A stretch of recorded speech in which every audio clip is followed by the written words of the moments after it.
ഇഷ്ടപ്പെട്ട ഒരു സാധനം കാത്തിരുന്ന് കിട്ടുന്ന സന്തോഷം. ബിരിയാണിയൊക്കെ വെക്കണമെങ്കിൽ എന്തെങ്കിലും സ്പെഷ്യൽ ഫംഗ്ഷൻ വേണം.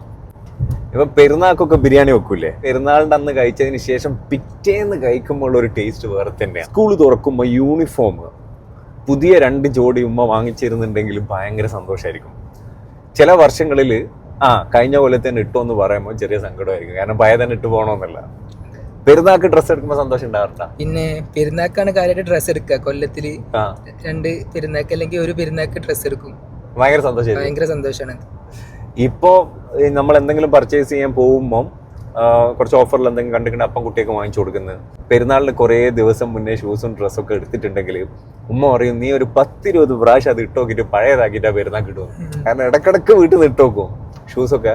ഇന്നത്തെ കുട്ടികൾക്ക് പുതിയ ഡ്രസ്സ് കിട്ടിക്കഴിഞ്ഞാൽ പുല്ല് വില. അങ്ങനെ പറയുന്നല്ല, അവർക്ക് ആ ഒരു കാത്തിരിപ്പിന്റെ അല്ലെങ്കിൽ ആ ഒരു ആശയില്ല, ആ ഒരു വൈബ് അനുഭവിക്കാനുള്ള ഭാഗ്യമില്ല. 1980 2000 ഇടയിൽ ജനിച്ചവർക്ക് എപ്പെങ്കിലും ഇറച്ചിക്കറി, പെരുന്നാൾക്ക് പുതിയ കോടി, പുതിയ യൂണിഫോം ഒക്കെ കിട്ടാൻ ഭാഗ്യമുണ്ട്. അതിൽ മുന്നേ ജനിച്ചവർക്ക് അതും കൂടിയില്ല. ഇറച്ചിക്കറിയൊക്കെ കിട്ടണമെങ്കിൽ നാട്ടിലേതെങ്കിലും കല്യാണം വേണം. അപ്പൊ ഞാനീ പറഞ്ഞു വന്നത്, അന്ന് നമുക്ക് ഭയങ്കര ഫീലിങ്സ് ഉണ്ടായിരുന്നു ഇങ്ങനത്തെ സ്പെഷ്യൽ സാധനങ്ങൾ കിട്ടുമ്പോൾ.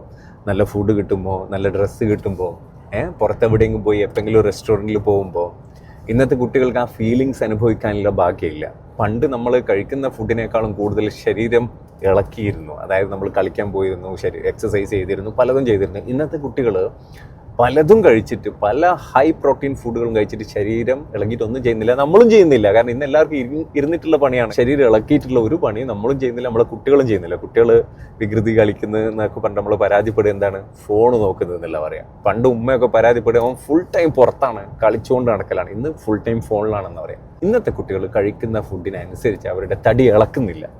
അപ്പോൾ ഈ ഒരു ആശ ഉണ്ടാക്കി കൊടുക്കാനേ നമ്മൾ ഫുഡിൽ ഒരു കൺട്രോളൊക്കെ വരുത്തുന്നത് നല്ലതാണ്. വീട്ടിൽ ഇറച്ചിയൊക്കെ ആഴ്ചക്ക് 1-2 ദിവസം ഒന്ന് ചുരുക്കി കഴിഞ്ഞാൽ കുട്ടികൾക്ക് അതിലൊരു സ്പെഷ്യൽ ഫീലിങ്സ് കിട്ടും. മറ്റൊന്ന്, കുട്ടികളെ തടി ഇളക്കുന്ന എന്തെങ്കിലും ഒരു സമ്പ്രദായം ഉണ്ടാക്കി കൊടുത്തു കഴിഞ്ഞാൽ കുറേയൊക്കെ കുട്ടികൾക്ക് ഉണ്ടാകുന്ന ഈ പൊണ്ണത്തടി പോലെ തന്നെ. കാരണം ഒരുപാട് കുട്ടികൾക്കാണ് ഇപ്പം പ്രമേഹ രോഗം ഉള്ളത് കാണപ്പെടുന്നത്. പ്രത്യേകിച്ച് ഗൾഫ് കൺട്രീസിലൊക്കെ എത്രയോ ചെറിയ ടീനേജേഴ്സിനാണ് ഷുഗറിൻ്റെ ഇഷ്യൂസ് ഉള്ളത്. ഇതൊക്കെ പ്രശ്നം എന്താണെന്ന് വെച്ച് കഴിഞ്ഞാൽ ഈ ഫുഡിലും അതുപോലെ തന്നെ തടി ഇളകാണ്ടുള്ള ഈ ഇരുത്തത്തിലുമാണ്. അപ്പോൾ ഈ ആശ കൊടുക്കാനുള്ള ഒരു ശ്രമം ചെറുങ്ങനെ നടത്തിയാൽ നല്ലതായിരുന്നു. മറ്റൊന്ന്, കുട്ടികളെ ശരീരം ഇളകിയിട്ടുള്ള എന്തെങ്കിലും ഒരു എക്സസൈസോ അല്ലെങ്കിൽ എന്തെങ്കിലും ഒരു സ്പോർട്സിലേക്കും ഇൻട്രസ്റ്റ് ആക്കിക്കുന്ന രീതിയിലുള്ള സാഹചര്യം ഉണ്ടാക്കുന്നത് നിർബന്ധമായിട്ടുള്ള കാലഘട്ടത്തിൽ നമ്മളുള്ള